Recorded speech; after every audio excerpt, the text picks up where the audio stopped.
I want you to imagine, just for a second, holding a little car right in the palm of your hand. Right. Like, it has no engine, obviously. It doesn't take gas. Hmm. The doors don't open. The steering wheel is completely locked in place. You couldn't even fit, like, a peanut in the driver's seat. No, it's not. It's just this static 3-inch piece of painted metal. But then, and this is the crazy part, I want you to imagine realizing that this tiny, seemingly insignificant object is actually worth more than a brand new, fully loaded luxury sedan sitting in your driveway. It's wild, right? It, Mhm. it just completely upends our whole um, conventional understanding of economic value Yeah, because we're so deeply conditioned, especially with cars, to equate physical scale and utility with price. right. Like bigger equals more expensive. Exactly. Or, complex mechanical engineering. Right. We expect a $50,000 object to actually get us to the grocery store, Yeah. or at least provide some comfort. Right. Some measurable Yeah. utility. Yeah. So when an immobile 3-inch replica commands that exact same price, Yeah. well, we're no longer looking at a toy. No. We're looking at a highly complex artifact of industrial history. And that economic inversion, that specific weirdness, is exactly what we're dissecting today. We've got this fascinating stack of sources for you. Oh, it's a great spec. Yeah, we're pulling from like metallurgical journals that literally detail the chemical breakdown of post-war alloys, Hmm. plus academic papers on the psychology of artificial scarcity. And we've got these modern valuation guides tracking the explosive secondary market of vintage die-cast models. And modern collector storefronts, too. Right. Seeing what they sell for today. Exactly. So our mission for this deep dive is to really trace how the model car evolved from this gritty post-WWII industrial byproduct into, well, a hyper-sophisticated adult collectible. Yeah. But the main thread we're going to pull on today, and you really need to keep this in mind, is the staggering cost of creation versus the almost unbelievable value of the models that were never officially meant to exist at all. That's the real paradox here. Okay, let's unpack this. Because the lineage of these high-value collectibles, it doesn't trace back to, like, some magical toy workshop with elves. No. It traces back to the ashes of the global military-industrial complex in 1945. Right. And to understand that, you have to look at the end of the Second World War. Yeah. It created this immediate, just existential crisis for thousands of heavy manufacturing companies globally. Because they were building war stuff. Exactly. For years, these massive foundries were operating at maximum capacity. They were advancing metal casting technology at a blistering pace just to make, precise components for aircraft, munitions, transport vehicles. Real heavy-duty engineering. Yeah. And then the armistice is signed. Yeah. And those lucrative government military contracts, they just evaporated overnight. Wow, just gone. Poof. So these companies are sitting there with gigantic fiery foundries, massive metal surpluses, and literally zero demand for bomber plane carburetors. Right, nobody's buying that anymore, so they had to find something else to pour all that molten metal into, or just go completely bankrupt. And so they pivoted. It was pure survival. Like in the UK, Meccano pushed its Dinky Toys line. Okay, yeah. In the US, Dowse Brothers really leaned into Tootsie Toys. And in France, there was this precision, military-found Fonderie de Précision de Nanterre. They pivoted entirely to create the Solido brand. Wow, from military to toys. Yeah. And probably the most famous one, Lesney, the company that birthed Matchbox. That was founded by Leslie and Rodney Smith. Right. They initially used their heavy-duty industrial presses for just generic commercial mold casting before they realized the massive untapped scale of the children's market. So it's the exact same machines. The very same hydraulic presses and furnaces that had been churning out war material, just recalibrated to stamp out 2-inch-long commercial trucks. That is so wild. But Yeah. if we look at the raw materials they were using, they weren't like injecting cheap plastic, right? No, plastic injection molding on a mass consumer scale was still in its infancy. It required entirely different machinery. Okay, so what were they using? They were pouring a very specific metal alloy called Zamac. Zama. Yeah, or Mazak, as it was frequently trademarked over in the UK. It's a highly engineered blend. What's in it? Well, the base is zinc, which has a relatively low melting point, so that makes it super easy to cast. Oh. But pure zinc is brittle. It would just snap. So they alloyed it with roughly 4% aluminum to drastically increase its yield strength and its impact resistance. Oh, that makes sense.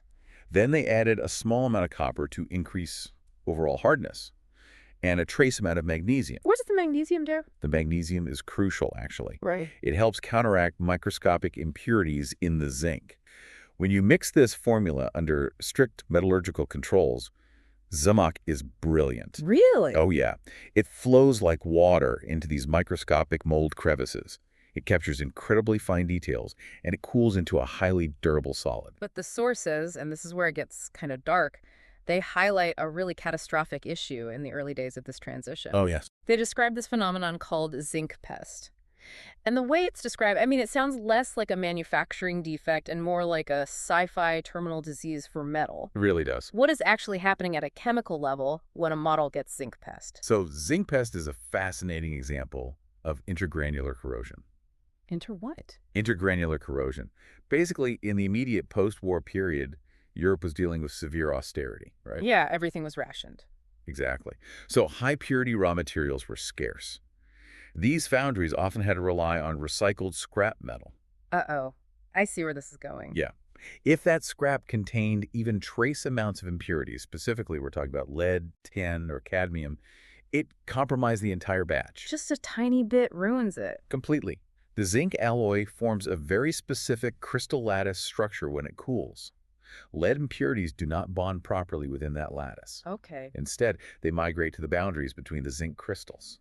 And over time, those impurities react with moisture in the air. Yeah, they create these microscopic pockets of oxidation. So the metal is literally rusting from the inside out. Worse, it's expanding. Yeah. The oxidation byproducts actually require more physical space than the original base metals. Oh, man. So this microscopic expansion creates immense internal pressure. It's literally forcing the zinc crystals apart. What does that look like on the toy? It starts as this subtle crazing or warping on the surface of the paint. Then the metal physically swells. Gross. And finally, the structural integrity just fails entirely. The casting cracks and literally crumbles into a pile of gray dust. Just dust. Just dust. It is a fundamental, unstoppable chemical breakdown. That is like a built-in self-destruct sequence for a childhood memory. It really is. So wait, if I'm a collector and I have this pristine pre-war or early post-war model sitting in a climate-controlled glass case, never touch it. It could still just shatter itself. Unfortunately, yes. If the lead impurity was present in the smelting vat back in 1948, the fate of that model was completely sealed before the paint ever even dried. That is heartbreaking. It's why finding surviving models from those early eras in perfect condition is statistically improbable. Because they haven't just been lost or played with in the sandbox. Right. They have chemically ceased to exist. Wow. Eventually, though, the foundries figured it out. They established strict purity controls, eliminating the rogue lead and tin. And once the Zamak stability was solved, the industry shifted its focus. Right, making them better. Yeah, producing increasingly detailed, smaller-scale vehicles. But that ambition slams them right into an invisible economic wall. The cost of the tooling. Exactly. Which blew my mind in the sources. When we talk about reducing a real car down to a 1.64 scale, the engineering required to make that happen is just staggering. It's unbelievable. The sources note that by the 1970s, the press tooling for a single new model could cost upwards of 30,000 British pounds. Yeah. Adjusted for exchange rates and inflation, we're talking about well over $50,000 to $70,000 just to create the mold for a single toy. A toy that would retail for under $1. It's insane. How is it that expensive? Well, it forces us to understand how die casting actually works. You don't just pour metal into a little sand pit, right? Right. The molds, or the dies, are these massive blocks of H13 tool steel. Tool steel. Yeah, it's incredibly dense and very difficult to machine. To carve the negative space of a tiny car into that steel, engineers use processes like electrical discharge machining. What's that? They're slowly burning away the steel with high-voltage electrodes just to create microscopic details. About the door handles and stuff? Door handles, radiator grills, windshield wipers, and the two halves of the steel die have to meet together perfectly. Oh, because the liquid metal would leak. Exactly. They have to withstand hundreds of tons of clamping pressure as that molten Zamak is injected into the cavity at high velocity. If there is even a millimeter of variance, the molten metal flashes out the sides. Which ruins the car. It ruins the casting and can potentially damage the multi-million-dollar machine. So it's basically like engineering an entire $1 million industrial printing press just to print a single specific issue of a $1 comic book. That is a perfect analogy. Ah. The upfront capital expenditure is massive. So how on earth does a company claw back a $50,000 investment on a toy that sells for pocket change? The only metric that matters at that point is extreme volume. And volume is dictated entirely by logistics. Logistics, like shipping. Yes. Manufacturers realized that if they produce models at a larger 1.43 scale, so roughly 4 to 5 inches long, they could only fit a certain number of units into a standard shipping carton. Okay, yeah. But by standardizing the smaller 1.64 scale, roughly 3 inches, they radically altered their logistical footprint. They weren't just saving fractionally on Zamac. No, they were maximizing the density of cargo ships and delivery trucks. Yeah. Shipping 1 million units at 1.64 scale costs exponentially less than shipping 1 million units at 1.43 scale. That makes total sense. But just optimizing the shipping boxes couldn't have been enough to cover those insane tooling costs. Oh, it wasn't. They had to aggressively strip the manufacturing process down to its bare bones. Which meant sacrificing the actual engineering of the toys themselves. Sadly, yes. Look at the 1950s and 60s. A premium model back then might feature opening doors, a lifting hood, a separate cast engine block. Ooh, and a detailed interior. Right. But every single one of those moving parts required its own separate $50,000 steel die. Wait, really? Every single door? Every separate moving piece needed its own tooling, plus its own injection process, and crucially, human labor to actually assemble those tiny hinges. Oh man, the labor costs alone. To survive, companies just began sealing the cars shut. And we see this trend continue even into the modern era. Look at premium adult collectible brands like Eat-to-Apart. I know them, yeah. Super high-end. They eventually shifted parts of their high-end 1.18 scale lines to composite models with 0 opening parts. Really? Even on the big expensive ones? Yes, simply because the cost of tooling multiple moving panels had eroded their profit margins to basically 0. That is wild. And complicating this entire financial tightrope is the licensing squeeze, right? Oh, the licensing is brutal today. Because in the early days, the relationship between the toy makers and the real-world automakers like Ford or GM, it seemed incredibly casual. The automakers basically viewed these miniature cars as free advertising. Exactly. Detroit saw them as effectively seeding brand loyalty. Right, get them while they're young. Yeah.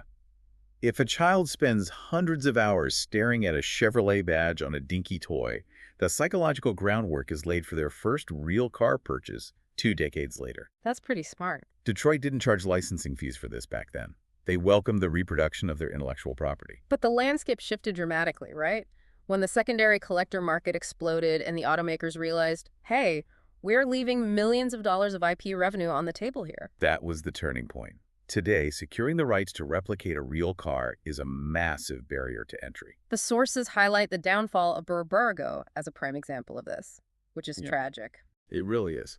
Burago was an absolute titan in the European model market. They were specifically known for their 1.18 scale replicas of Italian sports cars. Right, the Ferraris and Lamborghinis. But the entire ecosystem was disrupted when Ferrari decided to finally leverage its brand power. Ferrari signed an exclusive, multi-year licensing agreement with Mattel. The parent company of Hot Wheels. Exactly. And that single contract legally locked every other manufacturer in the world out of producing Ferrari models. Oh, wow. For Burago, losing the right to cast the most famous sports cars in the world was a fatal blow to their revenue stream. They went out of business. Just from losing one license. Yeah. The licensing fees have transformed from a friendly handshake agreement into a weaponized corporate asset. Man, this all just speaks to how brutal the economics of model making are, and it explains why regional economics dictated the quality of models for decades. Like, the sources draw this really sharp contrast between post-war Europe and the United States. In Europe, companies like Lesney and Solido were producing highly complex models, right? With multiple cast parts and intricate assemblies. Yeah. And the distinguishing factor there was the cost of human capital. Meaning labor. Right. Post-war Europe had a surplus of labor willing to work for relatively low wages. Because everyone was just trying to rebuild. Exactly. This allowed British and French factories to employ hundreds of workers to manually rivet chassis plates, insert tiny plastic windows, and snap little rubber tires onto axles. The cost of labor was low enough to justify that complex assembly. But over in the United States, that labor pool was way more expensive. Much more. American foundries simply could not afford to pay assembly line workers to put together multi-part toys. So what did they do? Consequently, American die-cast models from the same era were often radically simplified. They relied on single, heavy, solid castings. Just one big lump of metal. Exactly. The entire body, chassis, and sometimes even the wheels were cast as one immovable lump of Zamac, painted quickly and shoved right into a box. Wow. And then, as domestic manufacturing costs continued to climb everywhere, companies started outsourcing the heavy tooling to developing nations. Right, looking for cheaper labor again. Which created these wild variances in quality. The sources mention the Turkish Maboto line, Yes. which were essentially authorized copies of the Italian Adil toys, and also the Argentine Mukis. Mookies, right. From a collector's standpoint, these outsourced lines are notorious for terrible quality control. The Mukis, for instance, they're famous for having this dull, flat paint job that looks almost chalky. Yes, compared to the deep, vibrant enamels coming out of the primary European and American factories. Why was the paint so bad? Well, when you ship an incredibly complex steel die to a factory that lacks the specialized metallurgical knowledge to maintain the Zamac temperature or the paint adhesion processes, the resulting product degrades rapidly. You can't just hand over the mold and expect perfection. Exactly. Though there were some fascinating anomalies to that rule. Oh, like who? Autopilon in Spain. They acquired obsolete dies from French and British companies and actually managed to produce copies that frequently surpassed the originals. Really? Yeah, in paint quality and finish, proving that localized skill could outpace the original foundries if they cared enough. That's awesome. So knowing how financially terrifying it was to commit $50,000 to a steel mold, model companies realized they needed a safety net. They needed a guaranteed buyer before the metal was ever even poured. And that economic imperative birthed the golden age of the promotional model, the promo. The promo era is just a masterclass in cross-industry synergy. From the 1930s all the way through the late 1970s, the major American automakers, the Big Three in Detroit, they contracted model companies to produce highly accurate 1.25 scale replicas of their upcoming model year vehicles. And these weren't going to toy stores, right? No, not at all. They were shipped directly to the real car dealerships to sit on the salesmen's desks. Okay, so we're talking about models that were roughly 7 to 8 inches long. And the earliest iterations of these, made by companies like Banthrico and PMC, were actually cast in heavy metal, and they doubled as piggy banks. The piggy bank. Yeah, Yeah. they literally had a coin slot in the roof and a locked plate on the bottom. And the sources mention an inscription stamped on the base of these banks. It read, "To help save for a rainy day or to buy a new Chevrolet." See, it is an incredibly potent piece of psychological conditioning. It's kind of genius. Consider the context here. A family is in a dealership, right? They're negotiating the purchase of a vehicle, a process that can take hours. And the kid is bored out of their mind. Exactly.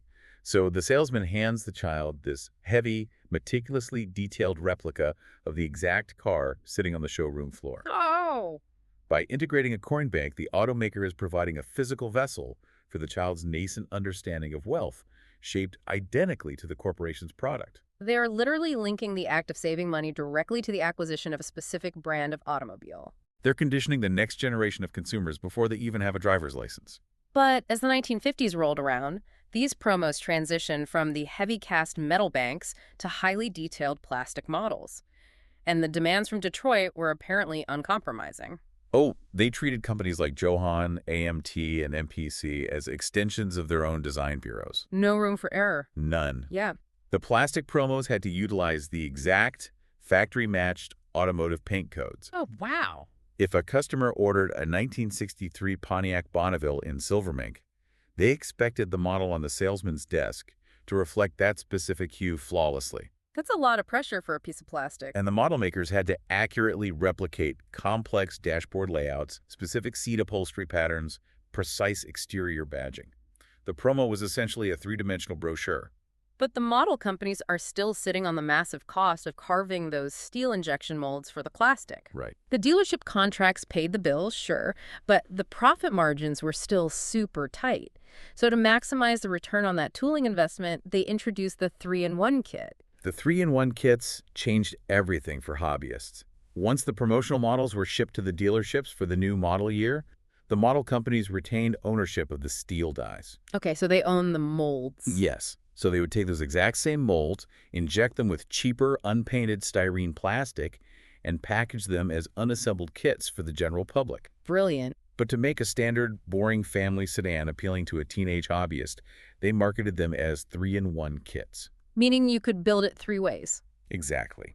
The box included the base parts to build the car stock, but it also included a sprue of extra parts: superchargers, custom grills, lowered suspensions, racing slicks, So you could build it stock, custom, or racing. allowing the builder to create whatever version they wanted. And they really tapped into the emerging hot rod culture with this. They actually hired legendary real-world custom car designers to consult on these kits, didn't they? They did. Guys like George Barris, who famously built the original Batmobile, Oh, yeah. and Ed Big Daddy Roth, the eccentric guy behind the Ratfink character. They were literally on the payroll of plastic model companies, designing wild, chopped-roof alterations for standard Ford Fairlanes so teenagers could experiment with automotive design for like $2. It democratized customization. It allowed an entire generation to physically engage with automotive engineering and design without the massive capital required to purchase an actual vehicle. Which leads us to one of the most compelling stories in this entire era. It involves a car that fundamentally breaks the rules of reality and production. Yeah. The Chrysler turbine car. What is the deal with this thing? So the Chrysler turbine program was this audacious experiment in the early 1960s. Mm. Chrysler engineered a futuristic vehicle powered not by a traditional piston engine, but by a gas turbine. Essentially a jet engine in a car. Precisely. And it could theoretically run on anything combustible: diesel fuel, peanut oil, perfume, even tequila. Tequila. Serious. Seriously. Yeah. And they built a limited run of 50 actual drivable cars and distributed them to ordinary families across America for real-world consumer testing. And to capitalize on the sheer science fiction spectacle of this car, Chrysler contracted Joe Hahn to create the 1.25 scale plastic promotional models. Right. They handed these models out at the World's Fair, at dealerships, to VIPs. It was a massive public relations push. But the economic reality of mass-producing a complex turbine engine for the public proved completely insurmountable. Chrysler ultimately had to cancel the program. What happened to the 50 cars? They recalled them from the families.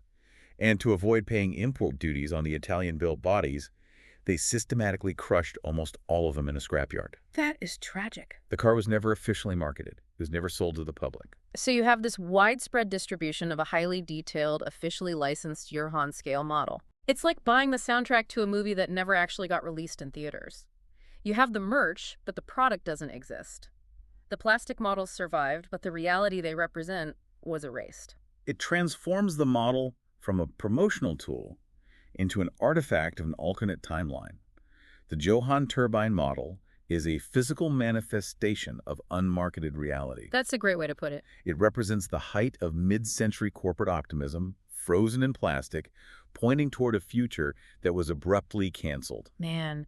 And that concept, a model deriving its profound significance precisely because it represents something that wasn't officially released, that pulls us right into the deepest, most inverted economics of the collector market. Yes, it does. We've established how expensive it is to perfect these steel molds and mass-produce perfection. But the highest valuations in the world of die-cast collecting belong to the models that were never supposed to be created at all. Exactly. If you look at traditional collecting disciplines like numismatics or philately, Coins and stamps? right, the value of a coin or a stamp is generally predicated on its age, its historical provenance, and its pristine condition. Makes sense. But in the die-cast market, while condition matters, the absolute apex of valuation is driven by industrial anomalies. The mistakes. Collectors place the highest premium on factory errors, unauthorized prototypes, and internal corporate secrets that somehow manage to escape the assembly line. And there is no better example of this than the Lunchbox heist. Oh, this is the best one. I love this story. This is the story of the most valuable Matchbox car on the planet, the Superfast 22A Pontiac. The official catalog says this car was manufactured in purple, but a tiny handful of red ones exist, and they sell for upwards of 3,000 euros. If you can even find one. Right. So how does a red one even come into existence if the factory never officially painted them red?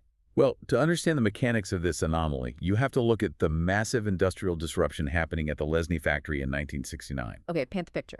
Mattel had just launched Hot Wheels in America. And they featured these low-friction wheels on piano wire axles that allowed the cars to roll incredibly fast. Hot Wheels were the cool new thing. Exactly. And Lesnie's Matchbox cars, which used thicker, slower axles, were certainly entirely obsolete on the playground. Kids didn't want them anymore. Right. So in a desperate bid to survive, Lesnie halted production and rapidly transitioned their entire lineup to their own low-friction system, which they dubbed Superfast. So the factory floor is just an absolute chaos. Complete chaos. They're retooling the machines, changing the chassis designs, and updating all the paint colors at once. And precisely during this chaotic transition, the official Superfast Pontiac was designated to be painted purple. Yes. But sitting in vast bins all around the factory floor were thousands of leftover painted red bodies from the older, slower, regular wheels production run. Okay. These red bodies were slated to be scrapped or just melted down. But the factory workers saw an opportunity. They sure did.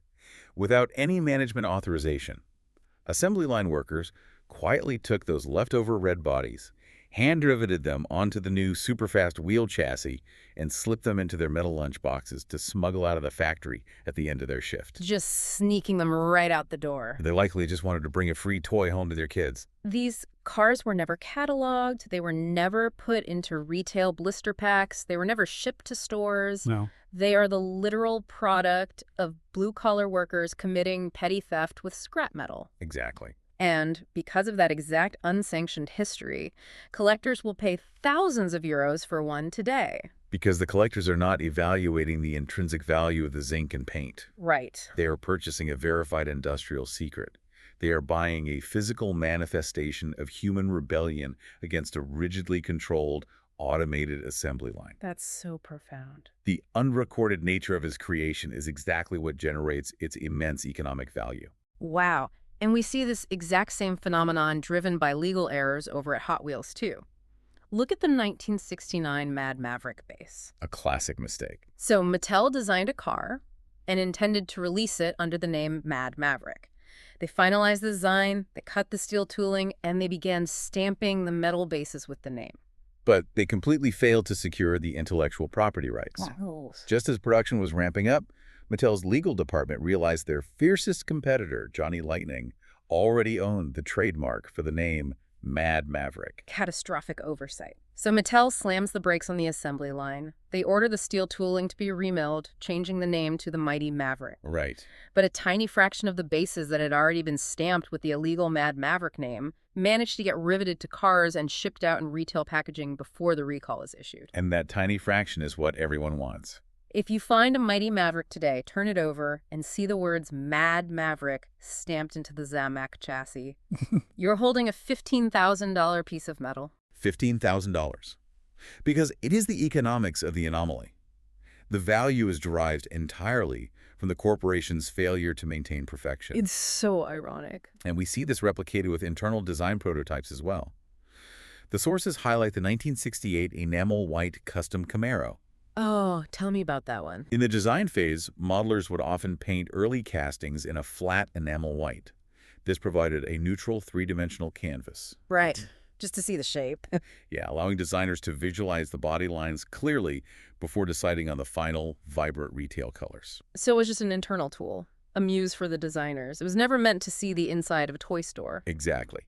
But through the sheer friction of mass production, a few of these blank white prototypes were accidentally dropped onto the packaging line, sealed into retail blister packs, and shipped to stores. Just a total accident. And today, that white Camaro prototype commands roughly $3,000. Wow. The 1969 Cheetah is another staggering example of this. Yes, the Cheetah. Mattel designed a car based on a real-life custom build by Bill Cushenberry, initially calling it the Cheetah.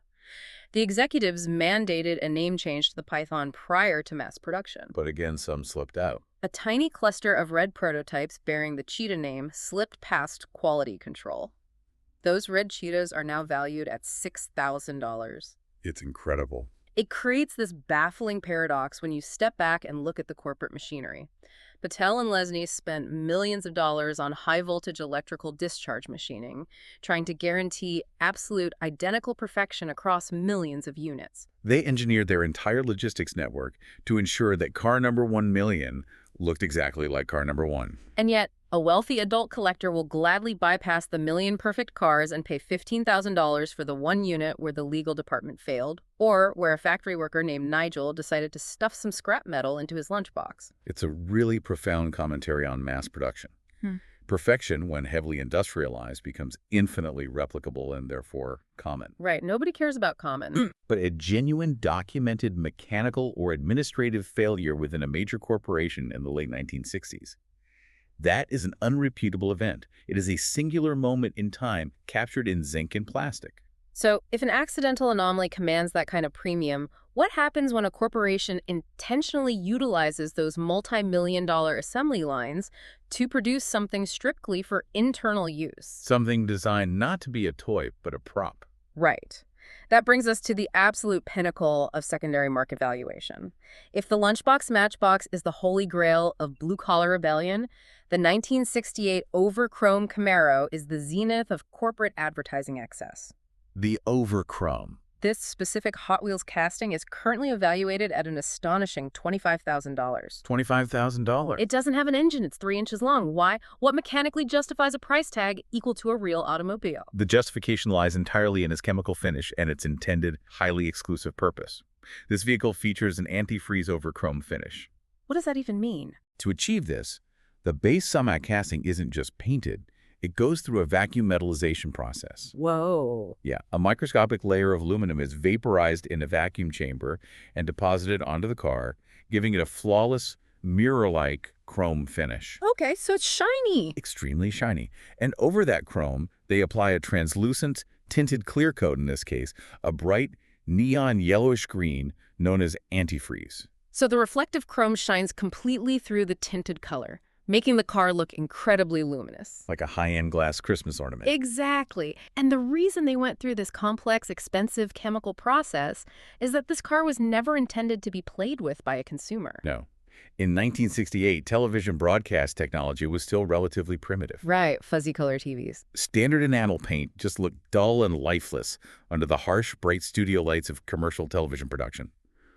Mattel needed cars that would fiercely reflect the studio lighting, literally popping off the screen to capture the attention of children watching at home. So they engineered a prop specifically designed to manipulate the limitations of 1960s broadcast cameras. Exactly. And only roughly 20 of these Overchrome Camaros are known to exist globally. Just 20. They are not toys. They are surviving artifacts of mid-century advertising technology. Their rarity and their specific non-consumer intent elevate their value to the stratosphere. But the market isn't always driven by complex vacuum metallization, right? Sometimes a massive valuation rests entirely on a piece of paper. Oh, the Ed Shaver AMX. Yes, the sources detail the Ed Shaver Blue AMX. This model is worth approximately $10,000 today. It was released exclusively in the United Kingdom as a promotional tie-in with an American drag racer named Ed Shaver, who was sponsored by Mattel. Right. But the physical metal car itself is just a standard, easily obtainable blue AMX model. The only physical differentiator between a standard blue AMX, which is worth maybe $50, and the Ed Shaver AMX worth $10,000, is the application of specific paper graphic decals on the sides of the car. Just a sticker. The Zamak, the paint, the wheels, the interior. They are entirely identical. Which makes the authentication process sound like an absolute nightmare. Oh, it is. If the only difference is a sticker, what stops a counterfeiter from using a high-resolution printer to recreate the Ed Shaver decals, slapping them on a standard $50 blue AMX, and attempting to pass it off as a $10,000 holy grail? It requires a forensic level of authentication.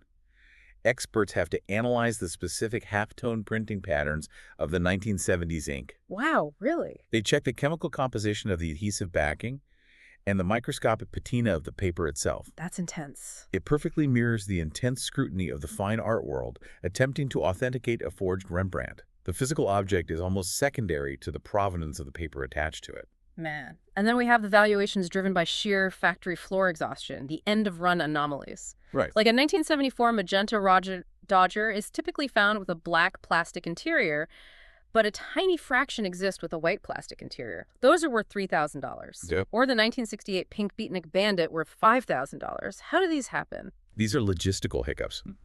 At the end of a long production shift, the assembly line might run out of the standard black plastic interior pieces. Okay. Rather than halt the massive expensive machinery to go fetch a new bin from the warehouse, line workers would simply reach into adjacent bins and grab whatever leftover plastic interiors or wheels were available. Just whatever was close by. Exactly. In this case, white plastic seats intended for a completely different car. They would finish out the production run with mismatched parts. Just to hit their quota. Yes. And this created unintentional, ultra-rare color combinations that modern collectors hunt down with forensic intensity. But there is a massive, unforgiving catch to all of these valuations, and the sources define it as the rule of condition. Ah, yes. The golden rule. A listener might hear this and think, wait, I had a 1968 Dodge Diora in my sandbox as a kid. I'm sitting on a gold mine. But the reality is crushing. Extremely crushing. A heavily played with Diora, complete with chipped paint and bent axles, what the community refers to as a beater, is worth exactly $1. The physical condition of the artifact is the ruthless, uncompromising gatekeeper of its economic value. Which is so different from real cars. Completely different.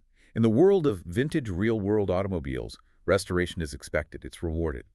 If you find a rusted 1965 Mustang in a barn, you strip the chassis, you weld in new sheet metal, apply a pristine coat of modern paint, and the value of the car skyrockets. Right, you fix it up. But in the die-cast world, doing that exact same thing is a complete death sentence. The sources are emphatic about this. Customizing or attempting to restore a vintage die-cast car with aftermarket paint, reproduction decals, or replacement wheels immediately and permanently destroys its collector value. Because originality is the only metric of truth. You cannot fake time. Right. An adult collector is paying for an unbroken timeline back to the factory floor. The moment you introduce modern paint or a reproduction part, you sever that timeline. The artifact is contaminated.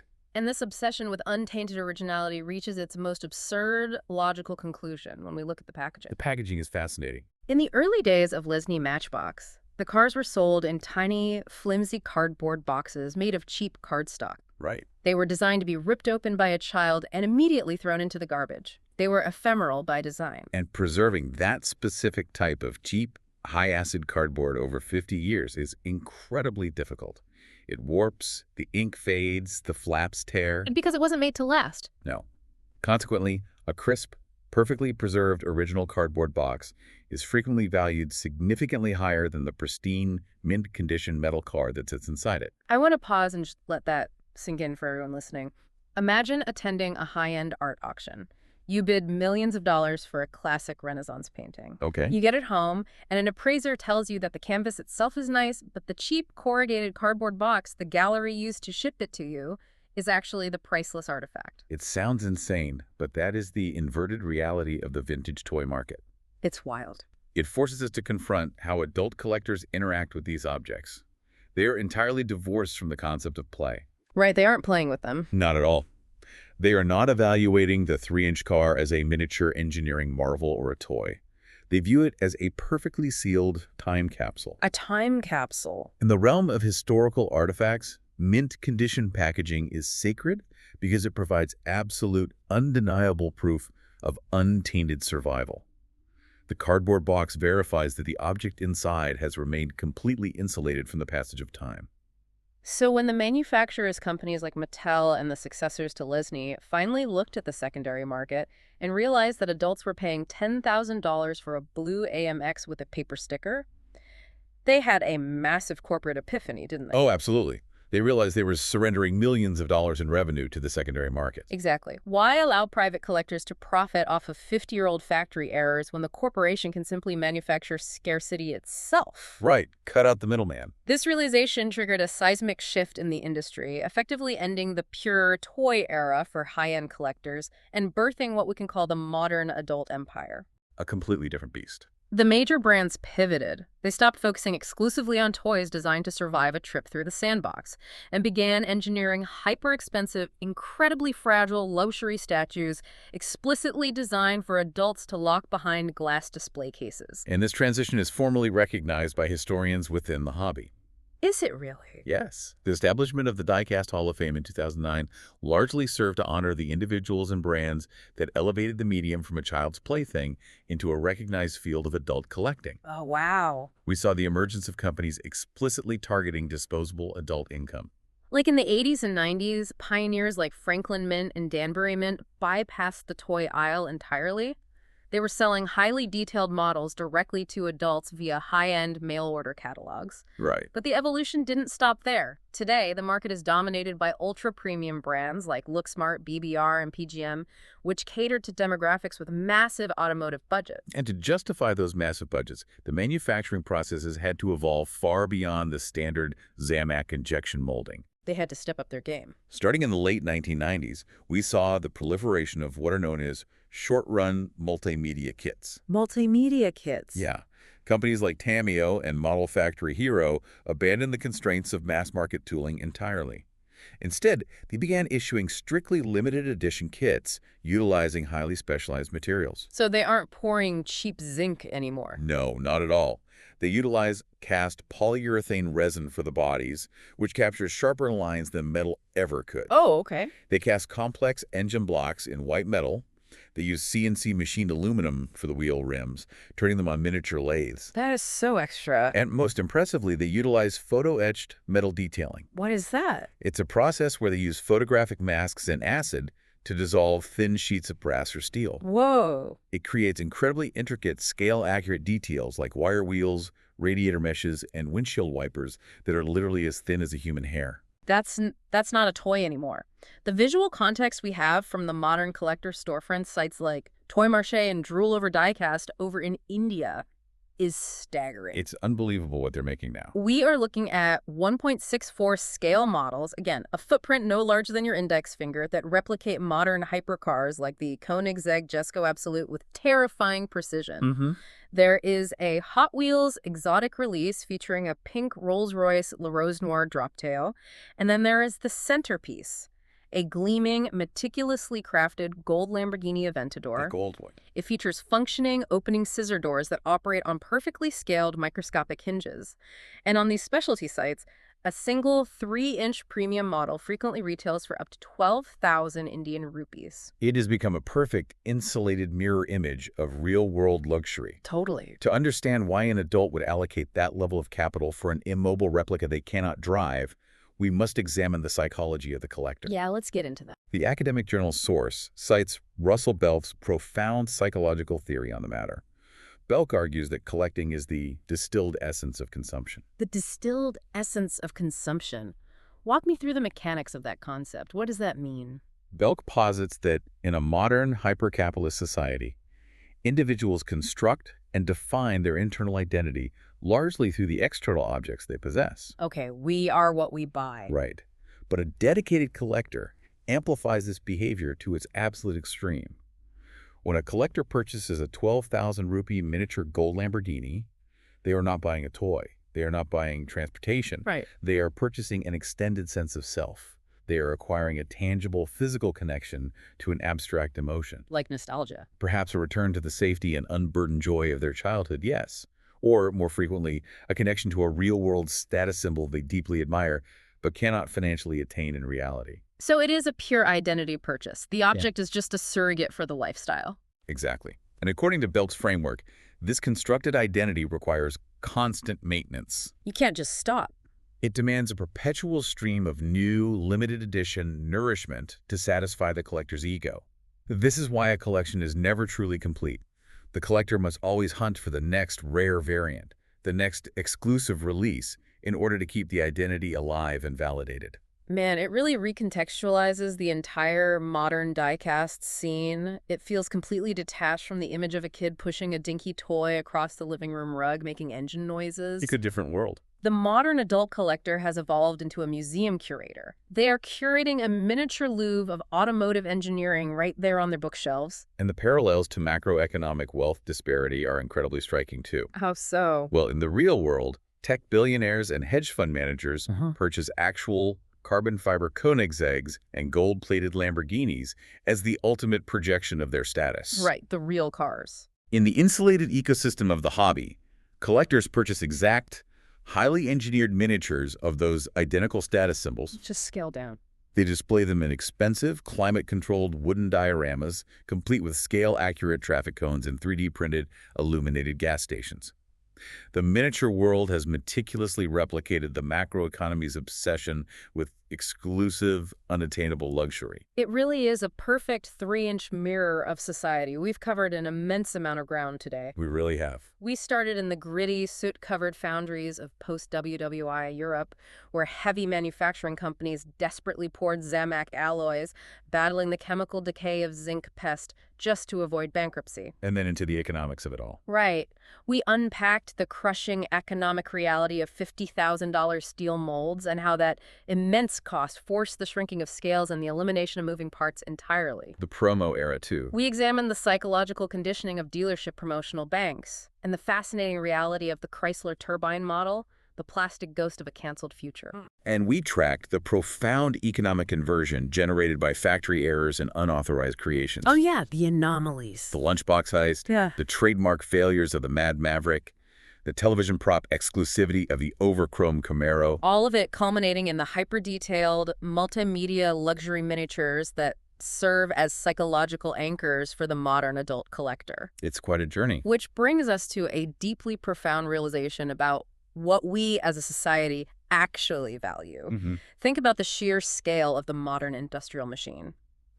We have built billion-dollar facilities, staffed by brilliant engineers, utilizing laser-guided robotics and high-voltage machining. Precision at every level. The entire goal of this global apparatus is to achieve absolute, identical, sterile perfection millions of times over. And yet, amidst all that perfectly machined precision, human beings place the highest possible monetary value on the flaws. It is a beautiful, revealing irony. The manufacturing mistakes, the unauthorized variants smuggled out in lunchboxes, the models that were legally forbidden to exist, these are the holy grails. The things that weren't supposed to happen. In a world optimized for flawless, automated repetition, the most valuable objects are the tangible records of human error. It suggests that above all the perfect engineering, what we truly crave is a unique, unrepeatable story. A story that literally breaks the mold. Thank you for joining us on this deep dive. And seriously, the next time you find yourself digging through the attic at your parents' house, pay attention to those dusty old cardboard boxes. Because that tiny, crumbling piece of metal you forgot about 30 years ago, it might just hold the key to your retirement. Until next time.